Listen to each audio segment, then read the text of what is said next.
2 கேட்பவர்கள். ஒரு சிறிய கிராமத்தில் ஏதேன் மற்றும் நோவா என்ற 2 சிறுவர்கள் தச்சரின் பணிமனையை பார்வையிடுவதில் மகிழ்ச்சி அடைந்தனர். வயதான தச்சர் குழந்தைகளுக்கு அறிவுரைகள் வழங்குவார்.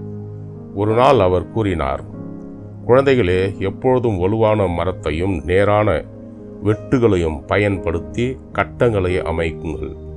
அப்படி செய்தால் உங்கள் வேலை நீடிக்கும். ஏதேன் ஆர்வத்துடன் தலையசைத்தான். ஆம், நான் புரிந்து கொண்டேன் என்று கூறினான்.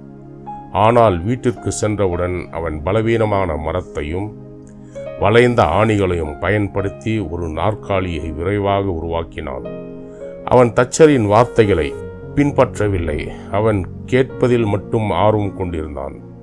நோவா கவனமாக கேட்டான். வீட்டிற்கு திரும்பிய பின் அவன் மெதுவாக வேலை செய்தான்.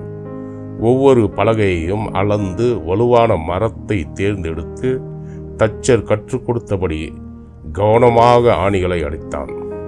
ஒரு வாரம் கழித்து அவர்கள் இருவரும் தங்கள் நாற்காலிகளை காட்ட வந்தனர். ஏதேனின் நாற்காலி அசைந்தது மற்றும் அவன் அதில் உட்கார்ந்தபோது உடைந்தது. நோவாவின் நாற்காலி வலுவாகவும் நிலையாகவும் இருந்தது. தச்சர் சிரித்து கொண்டு கூறினார், என் வார்த்தைகளை கேட்பது மட்டும் போதாது, அவற்றை செயல்படுத்துபவரே நன்றாக கட்டங்களை அமைக்கிறார்கள். அதேபோல் கடவுளின் வார்த்தையை கேட்பது மட்டுமல்ல, அதை அனுசரிப்பதிலேயே அவர் மகிழ்ச்சி அடைகிறார். பாடும். கடவுளின் வார்த்தையை கேட்பது நல்லது, ஆனால் அதை வாழ்வில் செயல்படுத்துவது தான் அவரது பார்வையில் நம்மை வலுவானவர்கள் ஆக்குகிறது.